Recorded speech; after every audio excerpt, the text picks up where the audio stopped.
শ্রীলঙ্কার বিপক্ষে আজ প্রথম টি-20তে পাল্লেকেলেতে সন্ধ্যায় মাঠে নামছে বাংলাদেশ।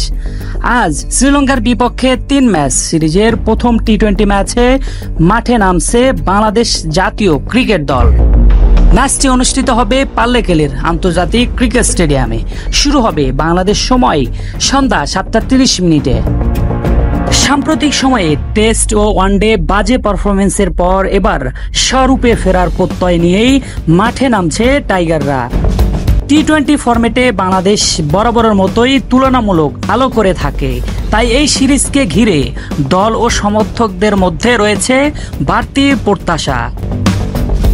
টাইগার স্কোয়াডে ফিরেছে সাইফুদ্দিন, দলে তারুণ্যের ঝলক। প্রায় 1 বছর পর জাতীয় দলে ফিরেছেন pace bowling all-rounder Mohammad Saifuddin. Injury ও ফর্মহীনতার কারণে দীর্ঘদিন জাতীয় দলের বাইরে ছিলেন তিনি। এবার পেয়েছেন সুযোগ, খেলবেন শ্রীলঙ্কার বিপক্ষে টি-20 সিরিজ। পাশাপাশি দলে আছেন বেশ কিছু তরুণ ক্রিকেটার যারা এবার নিজেদের প্রমাণের সুযোগ পাচ্ছেন। অন্যদিকে দলের গুরুত্বপূর্ণ অস্ত্র হিসাবে আছেন লিটন দাস, ইমন, রিশাদ হোসেন, তানজিদ সাকিব ও মোস্তাফিজুর রহমান।